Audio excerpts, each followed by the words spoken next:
Hello! Alright, welcome back. I'm here with Gradius II, Go for No Yabo for the Famicom. This is the port of the arcade game, going by the same name. I would play the arcade version if I weren't so bad at it, but for now I do plan on playing the PC Engine version because I consider that the definitive version of the arcade version of this game. So right off the bat, you'll notice that you can actually select a weapon loadout, which is already different from the first game where you had, just the one default loadout, which is the one you see right here. We've got the speed up, missile, double laser, option force field, bing, bada boom. Very basic. We're actually going to be doing this loadout right here, and the reason for that is that spread bomb right there. The splash damage is very good at cheesing bosses, which I appreciate. Alright, let us begin.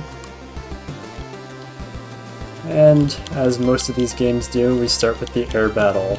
The first level is actually aesthetically very interesting.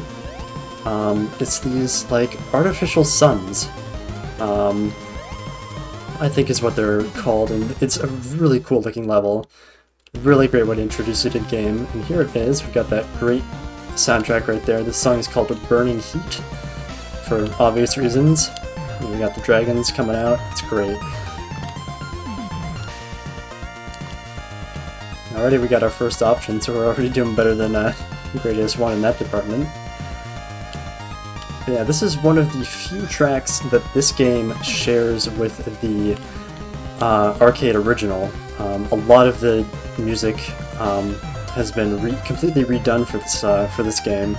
I think the boss theme, all of the boss themes, the credits theme, and then this song are the only ones they held on to. Coming up on our first boss fight here. You can tell because the stars just kind of stop. I guess. Guess that's just something that happens whenever you're approaching a boss in space. I guess the stars. Oh, he's dead. All right, excellent. Onward to the next level then. See, look at that. The stars are back, so that means the boss is gone. Alright, get this. One thing that the NES version adds that was not in the arcade version is if you select option again, they circle around your ship for a little bit. Unfortunately, this is not a permanent formation, but it's kind of cool to see. Here we go, level 2. Now this level, the aesthetic of this level is also really cool. I'm a sucker for the H.R. Geiger aesthetic, which is probably why I enjoy the R-Type series so much, because that series borrows even heavier from that aesthetic, but yeah, this is a very cool looking level. It's also a very cool sounding level. I'll just keep quiet here and let the music speak for itself.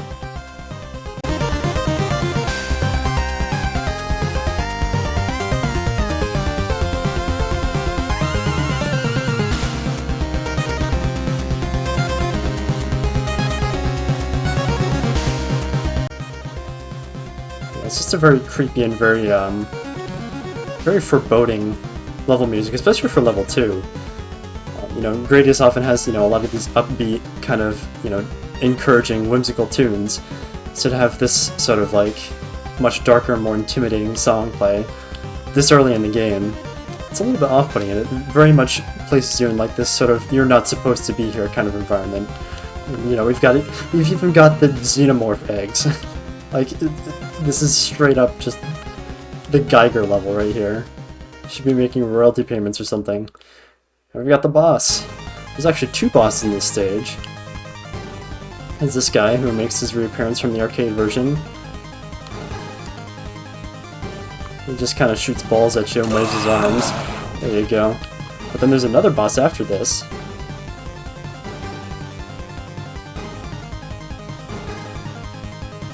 We leave the fortress, and we are greeted by death. Yes, that's what this boss is called. It's literally just called death. Not deathcore, not anything else, it's just death. And what you can do is you can abuse the splash damage on your spread bombs to just kill it instantly. Which is great. Alright, level 3 time. This is where the game starts to deviate quite a bit from the arcade original. Because in the original, arcade version, there's the stage with a bunch of crystals, and then the volcano stage. Here, it's a bit flipped around, and the crystal stage and the volcano stage have been merged into one level, but the volcano segment comes first. Which, you know, that's fine.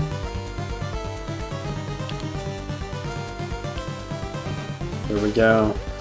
Yeah, unlike last time, we do not have Challenger 1985 to welcome us into this stage.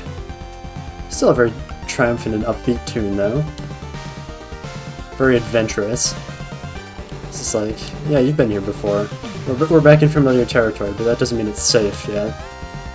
And just completely glossing over the fact that you could just shoot the volcanoes to make them stop erupting. Yes, because that's how that works. And here we are in the crystal stage. This will probably be the worst performing segment of the game, because of all the sprites and crap that's flying around the screen. Luckily, here's where the spread bombs come in clutch too, because their splash damage does a lot of damage to these crystals. So you can usually clear them out fairly quickly and get better performance, but it still noticeably drags in some places, and sometimes the entire screen just flickers. So yeah, that's a little bit annoying. This segment isn't, you know, the greatest, but it looks really cool. Oh god. Quick! Destroy the crystals before they destroy my frames. Ah, there you go. See, that is a crashed and presumably broken Big Core Mark II, which did make its appearance. It made its debut in the arcade version of this game. It does not appear in this version, probably because of its main attack, which consists of several lasers appearing on the screen at once. It's probably a bit too much for the Famicom to handle, as you can see how it's struggling to handle all these crystals. But yeah, that's a fun little reference there, and we will certainly be seeing Big Core Mark II in Gradius III. Don't you worry, he's coming. Gradius III is just another level. There's hard, there's like super hard, and then there's Gradius III. It's just its own difficulty level on its own.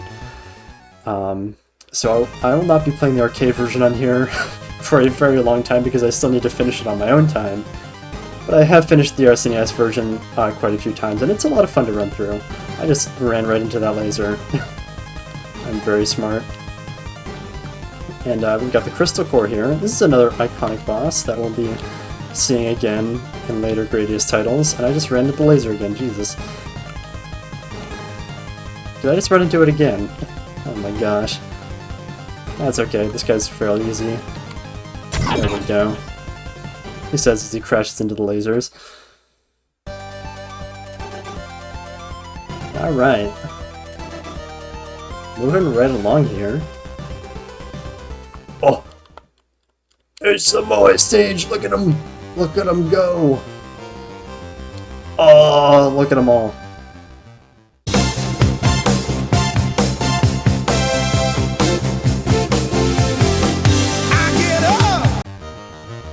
You notice my ship seems to like disappear intermittently, and it's just like a floating force field. That's a thing that's common in a lot of old school games, because in order to achieve a semi-transparent look, a lot of sprites would be rendered every other frame. So like one frame they would be there and one frame they wouldn't be. And it gives the sense that like the thing is like translucent and you can like see through it. But the thing is, I'm recording this game at 30 FPS, whereas this game runs in 60 FPS, meaning that only one frame is registering at a time, and I just beat that boss while I was talking. But that's not the end of it, because we got the Zombrush, and if you remember my little speech about the Zombrush in my Gradius I video, you will know that this Zombrush means trouble, because after this is the boss rush. Or as I believe the official name is Bosses on Parade, which I think is the most, the cutest name for it ever.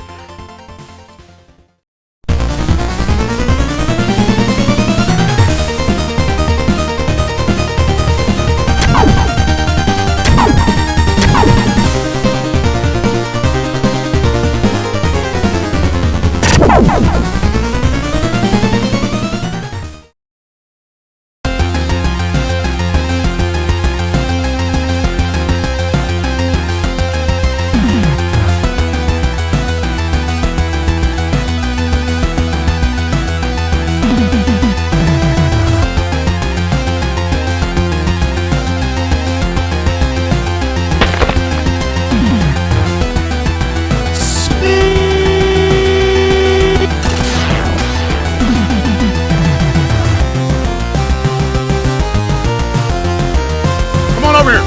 Come on over here. Make it let me off. Come on, coward. No. Come on. You're not intellectual. You're a fake and a fraud.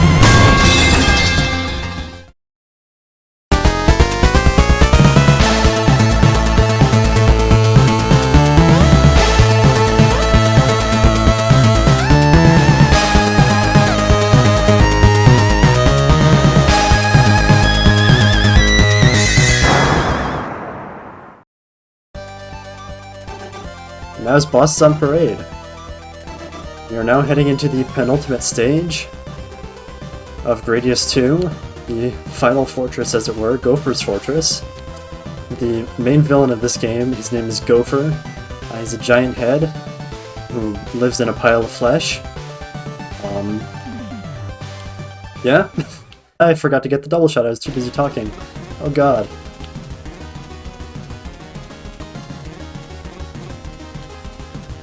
There we go. Okay, we're okay. We're okay. Too busy talking, I forgot to get the double shot for the fortress level, which you need the double shot to beat. Because once again, it's tight claustrophobic hallways with enemies spawning from either side. And so you just need to have as much multi-directional firepower as you can. You can upgrade it real quick. There we go. Okay, we're operating at full capacity again, ladies and gentlemen. Not to worry.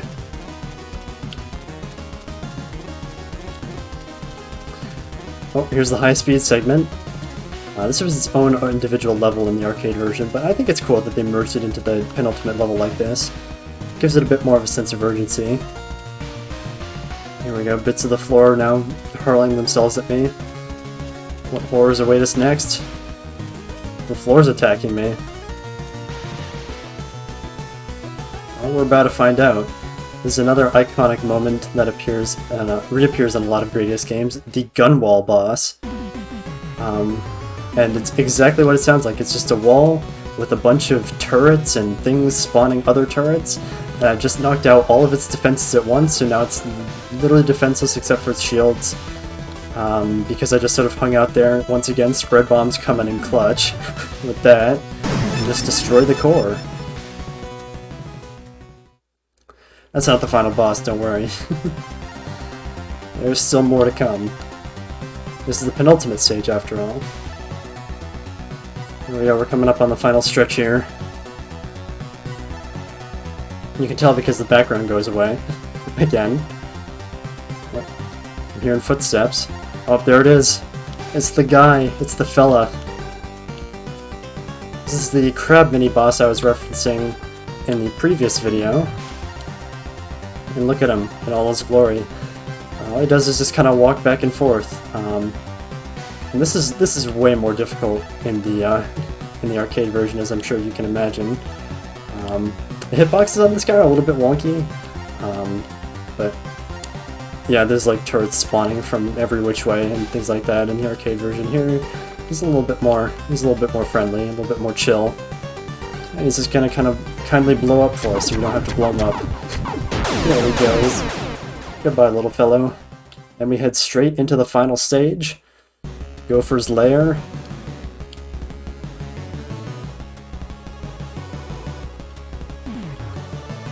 I'm gonna get our laser back for this. After all, we're gonna need all the firepower we need for the final showdown with Gopher. He's, after all, very intimidating. He was the final boss of a Gradius game, after all. Gotta stay ahead of the curve here, or else those things will just close up and completely soft-lock you. And ready, here he is. It's the final guy.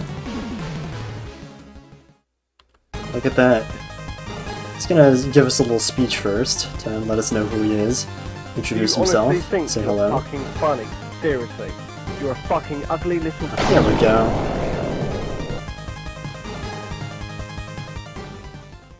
And we make our daring escape.